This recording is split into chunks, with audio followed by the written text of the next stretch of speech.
चित्रा अनुराग को हैरानी के साथ देखते हुए मन में सोचने लग जाती है, ये क्या, अनुराग जी ने इस दर्मिका को कैसे रोक दिया? कहीं ये भी अब तक मेरी तरह सब कुछ जानकर भी सच मुझसे छुपा तो नहीं रहे थे? चित्रा सब कुछ भूलकर शक भरी निगाहों के साथ अनुराग को देखने लग गई थी और अनुराग था कि उसने अपनी पूरी ताकत लगा दी थी चित्रा को अपनी तरफ खींचने में। वो दर्मिका को चित्रा को उसकी तरफ खींचने ही नहीं दे रहा था। दर्मिका और अनुराग दोनों ही एक दूसरे को गुस्से के साथ घूरे जा रहे थे। दर्मिका की भी ये बात समझ नहीं आ रही थी कि इतनी ताकतवर होने के बाद भी वो चित्रा को अपनी तरफ खींच क्यों नहीं पा रही थी। आखिर अनुराग के पास उससे ज्यादा ताकत आ कैसे गई थी? चित्रा अनुराग के भक्षानर होने के बारे में सोच ही रही थी कि उसी वक्त अनुराग की नजर वहां पर पड़े एक बड़े से नुकीले पत्थर पर जाती है। अनुराग तुरंत एक हाथ से उस पत्थर को उठाता है और अपनी पूरी जान के साथ उस बेड़ी के एक हिस्से पर दे मारता है। जैसे ही वो पत्थर उस बेड़ी पर पड़ता है वो बेड़ी टूट जाती है। चित्रा फिर ये देखकर शॉक्ड हो जाती है कि आखिर अनुराग के सिर्फ एक वार से ही वो बेड़ी कैसे टूट गई थी। अनुराग हड़बड़ाहट के साथ चित्रा से कहता है, उठिए और भागिए चित्रा जी। इतना कहकर अनुराग फिर चित्रा का हाथ पकड़ता है, अपने कंधों का सहारा देते हुए उसे उठाता है और उसके साथ भागने लग जाता है। दर्मिका वहीं खड़ी रहती है और गुस्से के साथ उन दोनों को घूरते रहती है। दर्मिका गुस्से से अपनी मुट्ठी भींचते हुए कहती है, नहीं छोड़ूंगी, किसी को नहीं छोड़ूंगी मैं। अनुराग और चित्रा एक बार फिर भागने लग जाते हैं। इस बार भी दर्मिका उन दोनों का पीछा नहीं कर रही थी, वो वहीं पर खड़ी हुई थी। वो दोनों अपनी पूरी जान लगाकर भाग ही रहे थे कि तभी चित्रा का पैर फिसल जाता है और वो धड़ाम से गिर जाती है। जैसे ही चित्रा गिरती है वो कस कर चीखती है, आह अनुराग जी। इस बार नीचे गिरने के कारण चित्रा के पैर में अंदरूनी चोट लग गई थी, जिस कारण वो उठ तक नहीं पा रही थी। अनुराग वापस से चित्रा के पास बैठता है और उसे उठाने की कोशिश करने लग जाता है, पर चित्रा लाख कोशिश करने के बाद भी उठ नहीं पा रही थी। उन दोनों के पीछे ही दर्मिका खड़ी हुई थी, जो उनकी तरफ गुस्से के साथ अपने कदम बढ़ा रही थी। दर्मिका गुस्से के साथ कहती है, नहीं छोड़ूंगी, किसी को नहीं छोड़ूंगी। आज तुम दोनों का यौवन मेरा होगा, सिर्फ यौवन नहीं जीवन भी मेरा होगा। इतना कहकर दर्मिका अपनी डरावनी आवाज में हंसने लग जाती है। चित्रा जान गई थी कि अब वो उठ नहीं पाएगी। चित्रा घबराते हुए अनुराग से कहती है, अनुराग जी आप यहाँ से चले जाइए, मेरी जान की फिक्र मत कीजिए, अपनी जान बचाइए। अनुराग नाम में अपना सिर हिलाते हुए तुरंत पलट कर कहता है, नहीं चित्रा जी, मैं आपको यहाँ पर इस तरह अकेले छोड़कर नहीं जा सकता। चित्रा पलट कर कहती है, नहीं अनुराग जी आप जाइए, मैंने कहा ना आप अपनी जान बचाइए। अनुराग चित्रा की आंखों में देखते हुए कहता है, अपनी ही तो जान बचा रहा हूँ चित्रा जी, आपसे ही तो मेरी जिंदगी है, अगर मेरी जान ही नहीं रहेगी तो फिर ये जिंदगी कैसी। अनुराग फिर एक बार अपने हाथ में चित्रा का हाथ थामते हुए कहता है, मैं आपका साथ मरते दम तक नहीं छोड़ूंगा चित्रा जी, अगर मौत भी आपके पास भटकेगी तो उसके सामने मैं आकर खड़ा हो जाऊंगा। अनुराग के दिल में अपने लिए इतना प्यार देखकर चित्रा की आंखें भर आती हैं। उसे अपने आप पर घृणा आने लग जाती है कि वो अनुराग जो उसके लिए अपनी जान देने के लिए तैयार हो गया था, एक पल के लिए भी उसका साथ नहीं छोड़ रहा था, वो उसी अनुराग पर शक कर रही थी कि वो कभी भी बदल सकता है और भक्षानर बन सकता है। चित्रा पलटकर अनुराग से कुछ कहने ही वाली थी कि तभी दर्मिका उन दोनों के पास पहुंच जाती है। दर्मिका अनुराग को घूरते हुए कहती है, तू बचाएगा इसे, पहले तू अपने आप को तो बचा ले। जब अनुराग अपनी नजरें सामने करता है तो देखता है कि दर्मिका उसके पास पहुंच गई थी। एकदम से दर्मिका को अपने इतने करीब देखकर अनुराग घबरा जाता है और जैसे ही वो पीछे हटता है उसके पैर लड़खड़ा जाते हैं, वो धड़ाम से नीचे गिर जाता है। अनुराग कहीं और नहीं बल्कि चित्रा के एकदम जस्ट बगल में गिरा था। दर्मिका अनुराग को देखते हुए कहती है, पहले तेरा यौवन छीन कर तुझे मारूंगी, उसके बाद इस चित्रा को। दर्मिका की बात सुनकर अनुराग घबरा जाता है, उसके समझ नहीं आता है कि वो क्या करे। चित्रा भी बहुत ज्यादा डर गई थी। दर्मिका अनुराग को गुस्से के साथ घूरी रही थी कि तभी दर्मिका का बदन काला पड़ने लग जाता है। उसके हाथ पैर चेहरे को देखकर ऐसा लग रहा था जैसे उसकी चमड़ी सड़ने लग गई हो। दर्मिका अपने पूरे बदन को ही एक काली परछाई में बदल रही थी और जैसे ही उसकी काली परछाई अनुराग के बदन पर गिरनी शुरू होती, अनुराग का यौवन और जान दर्मिका को मिलना शुरू हो जाती।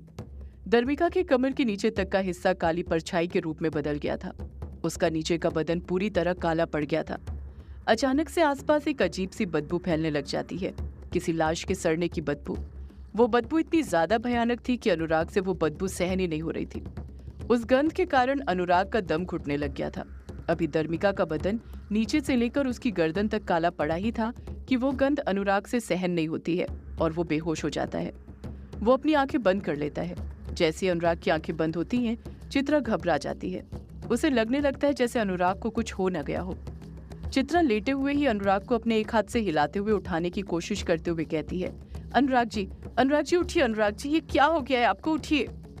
अनुराग बेहोश ही पड़ा रहता है, उसके हाथ पैर में जरा सा भी मूवमेंट नहीं होता है। चित्रा की आंखें नम होने लग जाती हैं। वो बार बार अनुराग को उठाने की कोशिश कर रही थी, पर वो उठ नहीं रहा था। दर्मिका पूरी तरह काली परछाई के रूप में बदल जाती है। उसके चेहरे पर बस उसकी 2 आंखें नजर आ रही थी और काले बदन के अलावा और कुछ नजर नहीं आ रहा था। चित्रा रोते रोते अनुराग को उठाई रही थी कि तभी दर्मिका बोल पड़ती है, ये नहीं उठने वाला चित्रा, तेरा ये आशिक तो बड़ा डरपोक निकला। बताओ, मेरा असली रूप देखकर ही डर गया?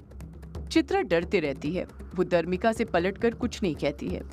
दर्मिका अनुराग को गुस्से के साथ घूरते हुए कहती है, इसने मुझसे मेरा शिकार छीनने की कोशिश की है, तुझे मुझसे बचाने की कोशिश की है, और जो दर्मिका के शिकार को उससे छीनता है, दर्मिका खुद उसे अपना शिकार बना लेती है।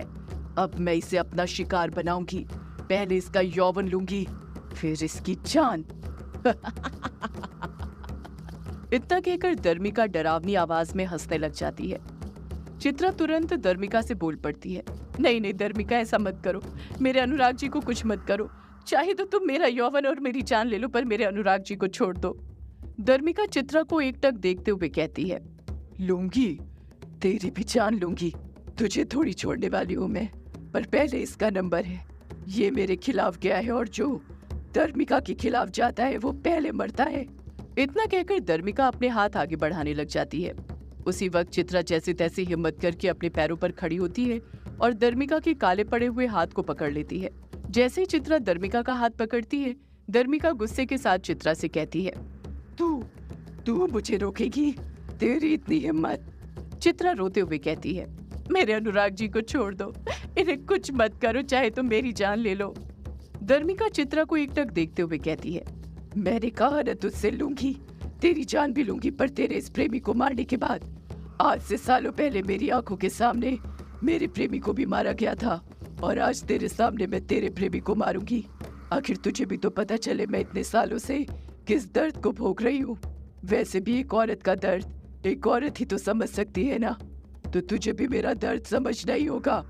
चित्रा रोते हुए ना में अपना सिर हिलाते हुए कहती है, नहीं ऐसा मत करो ऐसा, छोड़ दो मेरे अनुराग जी को।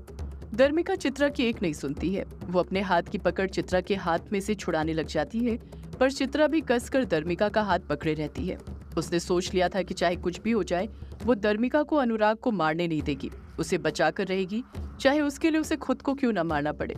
जैसे ही दर्मिका अपना हाथ चित्रा के हाथ की पकड़ से छुड़ाने की कोशिश करती है, उसके दिल को बहुत बड़ा झटका लगता है। वो चित्रा के हाथ की पकड़ से अपना हाथ छुड़ा ही नहीं पा रही थी। दर्मिका मन ही मन सोचने लग जाती है, ये क्या हो रहा है, मैं इससे अपना हाथ छुड़ा क्यों नहीं पा रही हूँ? पहले मैं इस चित्रा को अपनी तरफ खींच नहीं पा रही थी और अब इससे अपना हाथ छुड़ा नहीं पा रही हूँ। आखिर ये सब हो क्या रहा है?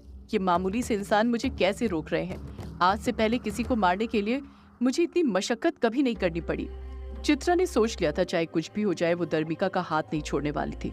दर्मिका और चित्रा के बीच हाथापाई शुरू हो जाती है।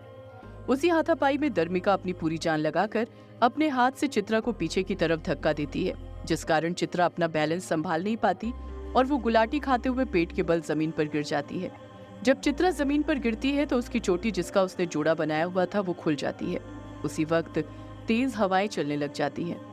आसपास का मंजर बदलने लग जाता है। दर्मिका भी समझ नहीं पा रही थी कि उसके आसपास आखिर हो क्या रहा था। ये सब तो उसने अपनी शक्तियों से बिल्कुल नहीं किया था। चित्रा की चोटी खुलते ही उसकी कमर पर लहराने लग जाती है। चित्रा की मोटी सी चोटी उसकी कमर से भी नीचे तक के हिस्से में जा रही थी। चित्रा की चोटी उसकी कमर पर सांप की तरह रेंगने लग गई थी। जब दर्मिका की नजर चित्रा की चोटी पर पड़ती है तो उसकी आंखें खुली की खुली रह जाती हैं। एक पल के लिए तो उसे भी अपनी आंखों पर यकीन नहीं हो रहा था। चित्रा की चोटी देखकर दर्मिका के मुंह से खुद ब खुद निकल जाता है, डायन। चित्रा तुरंत खड़ी होती है और अपने दोनों हाथ जोड़ते हुए कहती है, प्लीज मेरे अनुराग को छोड़ दो। अगर तुम्हें जान चाहिए तो मेरी ले लो, पर अनुराग जी की जान बख्श दो। दर्मिका चित्रा के सवालों का कुछ जवाब नहीं देती है। वो एकटक नजर से उसकी आंख के अंदर देख रही थी और उसके बारे में पता लगाने की कोशिश कर रही थी। अगले ही पल दर्मिका चित्रा के बारे में सब जान जाती है और वो चित्रा को घूरते हुए कहती है, तू तो डायन है ना? जब चित्रा दर्मिका के मुंह से ये बात सुनती है तो वो घबरा जाती है। वो समझ जाती है कि दर्मिका को उसकी सच्चाई के बारे में पता चल गया था, पर फिर भी वो अनजान बनते हुए ना में अपना सिर हिलाते हुए डर के साथ कहती है, नहीं, अब मैं डायन नहीं हूँ। दर्मिका अपनी बात पर अड़े रहते हुए कहती है, झूठ मत बोल, दर्मिका से कोई नहीं छुप सकता, तू भी नहीं। तेरे अंदर एक डायन और पिशाच के गुण हैं। तू एक डायन और पिशाच की बेटी है। चित्रा खामोशी के साथ ही खड़ी रहती है, दर्मिका से कुछ नहीं कहती है। दर्मिका चित्रा को घूरते हुए कहती है, डायन होकर भी तू शिकार नहीं करती है, इन इंसानों के साथ रहती है। चित्रा नम आंखों के साथ कहती है, जिस प्यार को तुमसे छीना गया उसी वजह से तुम लोगों से उनकी जान और यौवन छीनती हो ना, तो मैं उस प्यार को पाने के लिए इन सबसे दूर रहती हूँ, इंसान बनकर इंसानों के साथ। चित्रा लंबी आह भरते हुए कहती है, तुम्हारी और मेरी कहानी कहीं न कहीं एक ही है दर्मिका। फर्क बस इतना है कि प्रेमी के ना मिलने पर तुम इंसान से दर्मिका बनी हो और प्रेमी मिल जाए इसलिए मैं डायन से इंसान बनी हूँ। चित्रा की ये बात सुनकर दर्मिका की आंखें भी कुछ नम हो जाती हैं। उसे अपने प्रेमी की याद आने लग जाती है, जिससे वो असीम प्रेम किया करती थी, जिसे राजा ने उसकी आंखों के सामने मार दिया था। चित्रा अपने दोनों हाथ जोड़ते हुए रोते हुए कहती है, प्लीज प्लीज मेरे अनुराग जी को छोड़ दो, मेरा इस दुनिया में कोई नहीं है, मैं सब कुछ खो चुकी हूँ, अब मैं अनुराग जी को भी नहीं खोना चाहती हूँ, उनके बिना मेरी जिंदगी मौत है। दर्मिका मन ही मन सोचने लग जाती है, ये डायन होकर मेरे सामने गिड़गिड़ा रही है, इसे जरा भी अंदाजा नहीं है इसके पास पिशाच और डायन की शक्ति है, ये मुझे आसानी से हरा सकती है। इससे पहले कि इसे अपनी शक्तियों का एहसास हो मुझे यहाँ से जाना होगा, पर मैं ऐसे ही नहीं जा सकती, आखिर आज डायन हाथ लगी है मेरे, वो डायन जो अभी इंसान के प्रेम में है। दर्मिका इसके आगे कुछ सोच पाती है उससे पहले ही चित्रा फिर रोते हुए कहती है, प्लीज अनुराग जी को छोड़ दो, जाने दो उन्हें। दर्मिका अपना दिमाग चलाते हुए कहती है, जाने दूंगी, जरूर जाने दूंगी, और सिर्फ तेरे प्रेमी को ही नहीं बल्कि तुझे भी जाने दूंगी, आखिर तू एक डायन जो है। जब चित्रा दर्मिका के मुंह से ये बात सुनती है तो उसके चेहरे पर एक चमक आ जाती है। दर्मिका अपनी बात पूरी करते हुए कहती है, मैं तुझे और तेरे प्रेमी को जाने दूंगी, पर उसके बदले तुझे कुछ देना होगा। चित्रा दर्मिका को एकटक देखते हुए कहती है, क्या चाहिए तुम्हें? तुम्हें जो चाहिए मैं सब कुछ देने के लिए तैयार हूँ, बस तुम बोलो दर्मिका। सदियों से है पुरानी ये है यक्षिणी की कहानी। यक्षिणी एक आग है, यक्षिणी तेरा ख्वाब है।